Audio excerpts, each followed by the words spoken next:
तुम इसके दोस्त हो? मैं तो यहाँ बिजनेस ट्रिप पे आया हूँ, ये मुझे एक बार में मिले। माँ बस करो, मैं तुम्हें तुम्हारे पापा से दूर यहाँ लेकर आई, एक ऐसे आदमी से दूर जिसने हम दोनों को धोखा दिया था, लेकिन तुमने भी मुझे निराश माँ, किया। मेरी बात तो सुन। चुप रहो तुम। मैंने दिन रात मेहनत करके अकेले तुम्हें पाला, उसका तुम ये सिला दे रहे हो? मुझे लगा था मैं तुम्हें अच्छे संस्कार दे रही हूँ, क्या ये है तुम्हारे संस्कार? आज मैं फिर से हार गई बेटा। तुम्हारा भाई जो उनके पास है वो अब तक डॉक्टर या कलेक्टर बन गया होगा। मैं तुम्हारे पापा को भुला चुकी थी, पर आज तुमने मुझे फिर से उनकी याद दिला दी। माँ, आई एम सॉरी माँ, ऐसी गलती फिर कभी नहीं करूँगा।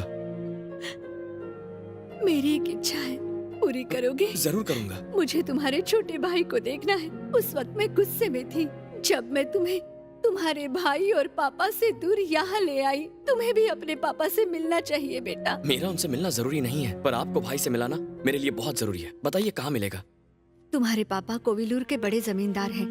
सुना है किसी बात से गुस्सा होकर आजकल मदुराई में रह रहे हैं। मदुराई? तुम्हारे पापा जहाँ भी रहते होंगे शान से रहते होंगे, वो बहुत परोपकारी हैं। वहाँ जाकर किसी से भी अरविंद पूछोगे तो तुम्हें बता देंगे। ठीक है माँ, मैं कल ही वहाँ जाता हूँ। अरे मैं भी कल वहीं जा रहा हूँ, दोनों मिलकर उन्हें ढूंढेंगे। पापा से पहली बार मिलने वाला हूँ, उनके लिए क्या लेकर जाऊँ? अरे वो बाद में सोचेंगे, क्या पता वो हॉस्पिटल में हो तो फिर उनके लिए फल और फूल लेके जाना होगा ना। पहले उन्हें ढूंढ लेते हैं, फिर डिसाइड करेंगे क्या देना है। चूना देव बाबा के लिए प्रसाद देना। ढोंगी बाबा पे पैसे क्यों लुटा रहे हो? तुम्हारी क्यों लग रही है? तुम्हारा धंधा इन्हीं से चल लगता है रहा बस स्टॉप है। लाओ वहाँ पर है। प्रसाद दो। चूना देव बाबा तो महान है। महान तो गधे टाइप के भक्त होते हैं। इस शहर में पान वाले इतना चूना नहीं लगाते जितना कि ये बाबा लोग लगाते हैं। कौन है ये बाबा? होगा कोई फ्रॉड। लोग इन्हें चूना देव बाबा बोलते हैं और कहते हैं कि ये जो कहते हैं वो सच हो जाता है। बहुत हो गया। लो देखा, बाबा के खिलाफ ये लोग कुछ भी सुन नहीं सकते। मौसम विभाग वाले सैटेलाइट लगा के भी गलत जानकारी देते हैं, तो इस ढोंगी की बातें सही कैसे हो सकती हैं? अगर वाकई में उनके पास इतनी सिद्धियां हैं, तो उस डफर को नौकरी दिला के दिखाएं जो 10th स्टैंडर्ड में 10 बार कौन? और ये 11th वाला? स्टैंडर्ड में 11 बार फेल हुआ है। कौन है वो बदकिस्मत? वो मैं हूँ। थू। तो क्या ये? क्या? सर, सिद्ध पुरुष बुला रहे हैं। सिद्ध पुरुष? अरे गलत बोल रहे हो, वो पुरुष थोड़ी है, महापुरुष है। देखो कैसे भांडा फोड़ता हूँ।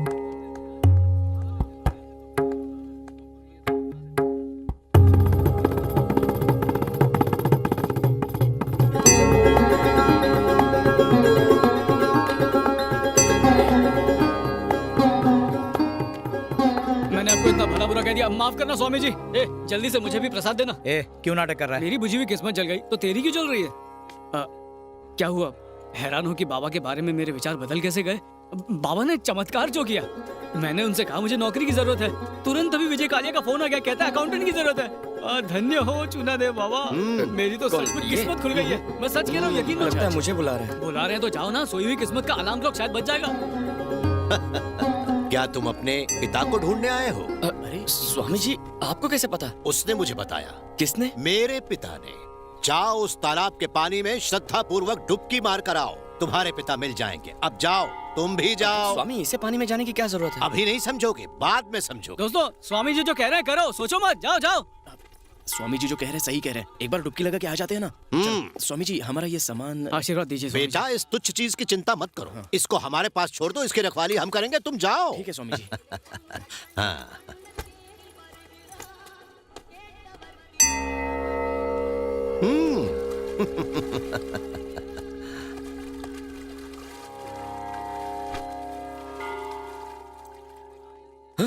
ए, स्वामी जी कहाँ गए? सुनिए, चूनादेव बाबा कहाँ गए? हमारे बैग भी नहीं है। चूना देव बाबा नाम ऐसे नहीं है, लोगों को चूना लगाता वो है। आदमी जिसे नौकरी मिली थी। दोनों मिले हुए हैं, वो उसका बेटा है। क्या यार, ये बात पहले क्यों नहीं बताई? वो कहावत है ना, समझदार को इशारा काफी है। मैं कब से इशारा कर रहा था। अरे यार, पॉकेट में एक ढेला नहीं बचा है, वो मेरे सारे पैसे ले गया। अब यहाँ पर क्या करेंगे? घबराओ मत, मैं अपने पापा का नाम लूंगा ना तो सब कुछ अपने आप ठीक हो जाएगा। मेरे पापा अरविंद यहाँ के राजा हैं। तुम अरविंद के बेटे हो क्या? हाँ, आप उन्हें जानते हैं क्या? तुम्हारा सामान जो लेके भाग गया वही तो अरविंद है। लेकिन माँ ने कहा वो करोड़पति जमींदार हैं। करोड़पति जमींदार नहीं है, जमीन पे सोने वाला रोडपति है। तुम्हारे पैसों से बियर बार में ऐश कर रहा होगा।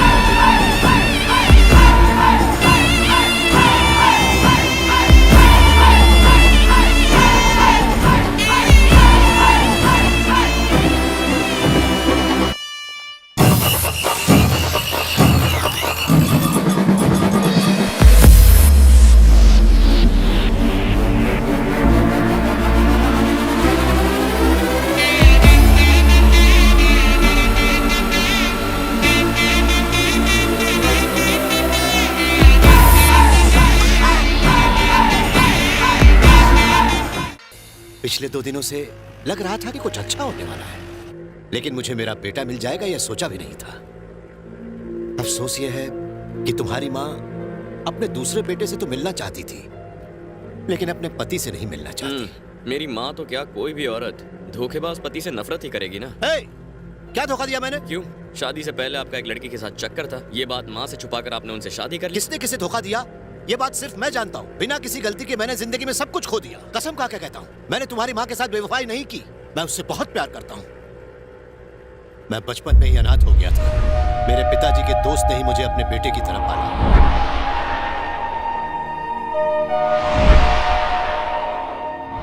आप इस बार एमएलए के इलेक्शन में क्यों नहीं खड़े होना चाहते? हम कुछ नहीं जानते, आप ही हमारे एमएलए होंगे। सारी जिंदगी क्या मैं ही एमएलए बनता रहूंगा? मेरे स्वर्गीय बिजनेस पार्टनर के बेटे को भी तो मौका दो। अंकल, मुझे पॉलिटिक्स में कोई दिलचस्पी नहीं है। मैं एमएलए वगैरह बिल्कुल नहीं बनना चाहता हूँ। मालिक, आप और अरविंद भैया अगर इलेक्शन नहीं लड़ना चाहते तो वो टिकट मुझे दे दीजिए ना। मैं भी तो आपके परिवार का हिस्सा हूँ। पशुपति, परिवार के साथ रहने और परिवार का हिस्सा होने में फर्क है। नौकर को अपनी औकात भूलकर मालिक बनने की कोशिश नहीं करनी चाहिए। मैं तो आपका वफादार हूँ मालिक। वफादार तो कुत्ता भी होता है, मगर उसकी जगह घर के बाहर होती है। उसे घर के अंदर नहीं लाया जाता है। इस घर की गद्दी पर सिर्फ इस घर का बेटा ही बैठेगा। आखिर ये हमारी इज्जत का सवाल है। मुझे गलत मत समझिए मालिक। अगर मैंने अरविंद का प्यार लक्ष्मी को यहाँ से भगाया नहीं होता और अरविंद से अगर झूठ नहीं बोला होता कि वो मर चुके हैं, तो आपकी इज्जत का क्या होगा?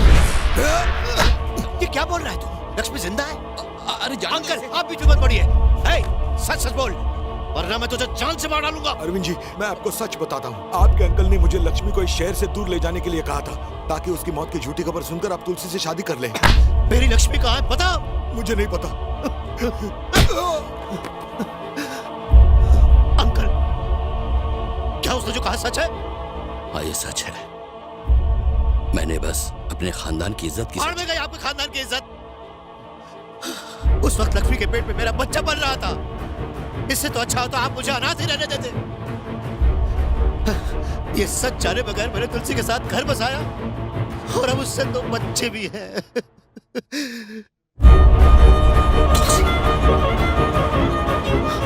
तुलसी, जी, मेरे साथ रहते हुए भी किसी और के बारे में सोचते रहे। तुलसी, रुक जाओ। मैंने जो भी किया तुम्हारे भले के लिए किया। हट जाइए। चलो यहाँ से जाओ। तुलसी, तुलसी, हे भगवान, ये क्या हो गया? आओ सब लोग आओ। ये क्या किया आपने?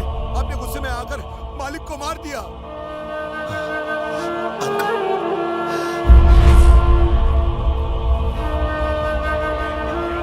तुलसी जी अपने बड़े बेटे को स्कूल से लेकर गांव छोड़कर चली गई। छोटा बेटा उस वक्त स्कूल में नहीं था, इसलिए वो उसे घर पर ही छोड़कर चली गई।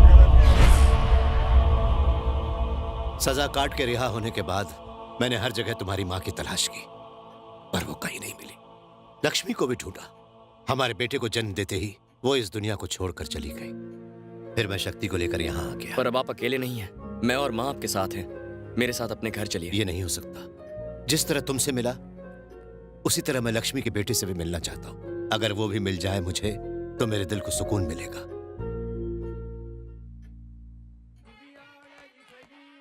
ए, कहाँ जा रहे हो?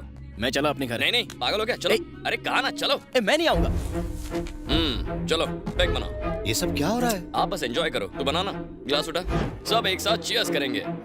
किस बात की खुशी मना रहे हो? लक्ष्मी का बेटा मिल गया ना। चीयर्स। ये क्या कह रहे हो तुम? कौन है? कहाँ है? आपके सामने। ये लक्ष्मी का बेटा है? मुझे भी शक था। शक दूर करने के लिए मैंने इससे पैक बनवाया। और पापा, पहले लोग शराब डालते हैं फिर पानी मिलाते हैं ना। हाँ। लेकिन आप पैक कैसे बनाते हैं? पहले ग्लास में पानी डालते हैं फिर शराब मिक्स करते हैं। हमारी जीन्स एक जैसी है, इसीलिए हमने भी पैक वैसे ही बनाया और शक्ति ने भी वैसे ही पैक बनाया। तुम तो मेरे जैसा ही पैक बनाते हो। तभी मुझे लगा कि शायद ये भी मेरा ही भाई है। फिल्मों में गाना गाकर भाइयों को मिलते देखा था, शराब पी के भाइयों को मिलते पहली बार देखा है। मुझे माफ कर देना बेटा, ये सब जाने अनजाने में हो गया। ये क्या बेटा? ये चाकू किस लिए रखा है? आपको मारने के लिए। संजय की माँ की बातों से मैं समझ गया था कि आप ही मेरे पिता हैं। माँ को धोखा देने वाले आदमी को मारने के इरादे से ही मैं यहाँ आया था, लेकिन यहाँ आने के बाद पता चला कि सच्चाई क्या है। मुझे मारने आए थे? ए, तू तो पागल है। मुझे भूल गए। पापा, अंकल की प्रॉपर्टी का एक बड़ा हिस्सा तो आपके पापा का था ना? हाँ। जेल जाने के बाद उस जायदाद का क्या हुआ? सब अंकल की बेटियों के नाम कर दिया। अंकल की बेटियां हैं? 3 बेटियां हैं। अंकल को बेटी की चाहत थी, इसलिए मन्नत मांगी थी कि बेटी होगी तो मेरा मुंडन कराएंगे।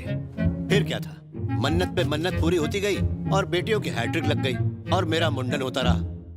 इस बात की खुन्नस निकालने के लिए मैं उनको चिढ़ाया करता था और खूब टांग खींचा करता था। इसी वजह से वो मुझसे नफरत करने लगी। फिर मैंने एक फिल्म देखी, सिस्टर इंडिया। उसमें भाई बहन के प्यार को दिखाया गया था। फिल्म में उस प्रेम को देखकर मुझे बहुत पछतावा हुआ। उस दिन से मैंने उन्हें बड़े ही नाजों से पाल पोस कर बड़ा किया। उनके मुझसे दूर हो जाने के डर से उनकी शादी 3 ऐसे गरीब लड़कों से करवाई जो घर जमाई बनने को तैयार थे। मेरी बहनों को ये बात जरा नहीं भाई। उसके ऊपर जब अंकल की मौत का जिम्मेदार भी मुझे ठहराया गया तो उन तीनों ने घर छोड़ने का फैसला ले लिया। उन्हें ऐसा करने से रोकने के लिए मैंने पूरी जायदाद उनके नाम कर दी और इसे लेकर यहाँ आ गया। लेकिन अब तुम तीनों जो मुझे मिल गए हो तो मुझे लगता है कि आवेश में लिया गया वो फैसला बिल्कुल गलत था। मेरी गलती की सजा मेरे बच्चे क्यों भुगते? तुम लोगों ने आखिर क्या गलती की? इसीलिए मैंने अब एक फैसला लिया है। समझ गया पापा। आप उन तीनों आंटीज को घर से एग्जिट करवाएंगे और उन्हें सीना तान के बताएंगे कि आपको अपने तीनों अनमोल रतन बेटे मिल चुके हैं और उस घर पे हक नहीं हमारा। नहीं नहीं, मैं चाहता हूँ कि हम चारों उन सबके साथ वन बिग हैप्पी फैमिली की तरह ये रहें। कैसे हो सकता है? हो सकता है बेटा, तुम्हारी तीनों आंटियों को 3 बेटियां हैं। अब यानी कुल मिलाकर 9 बेटियां। अंकल लोग को और कोई काम नहीं था क्या? टोटल 3 बेटियां हैं, समझे ना? उन तीनों लड़कियों से अगर तुम तीनों शादी कर लो तो हा मेरा हमेशा का सपना पूरा हो अरे जाएगा। आप पापा हैं या मैरिज ब्यूरो के एजेंट? और बेटा, अरे आखिर इस सब में हर्जी क्या है? वही तो। जब बना बनाया रिश्ता मिल रहा है तो तुझे क्या टेंशन है? मैं एक लड़की से प्यार करता हूँ, किसी और से शादी कैसे करूँ? मैंने तो किया ना। मेरी कहानी अलग है। दोनों में कोई फर्क नहीं है। अरविंद के बेटे उन्हीं के नक्शे कदम पर चलेंगे ना। हम तीनों भाई उन तीनों लड़कियों से प्यार करेंगे और फिर शादी कर लेंगे, ठीक है ना? तुम दोनों तो हैंडसम लगते हो। तुम दोनों की गोटी तो फिट हो जाएगी, लेकिन मुझ तीसरे गोटिए का क्या? अरे यही सब सोचकर तो मैंने एक प्लान बनाया है। बात सुनो, कल इस शहर के सबसे बड़े मंदिर में पहली आरती देकर तुम्हारी आंटियां उत्सव शुरू करेंगी। हर साल ये तीनों अपनी बेटियों के साथ उस मंदिर में जाती हैं। तुम लोग वहाँ जाओ, उन लड़कियों को किडनैप करना और फिर उनसे शादी कर लेना। माँ सही कहती है, आप बुरे इंसान हो। ऐसा करना तो पाप होगा। मैं ये नहीं कर सकता। अरे तू इडियट है। बिछड़े हुए लोगों को मिलाना कोई पाप नहीं होता। तुम तीनों वहाँ जाओगे और उन तीनों से शादी करोगे, वादा करो। हाँ ओके। हाँ। Double okay. चलो, सोच क्या रहे हो?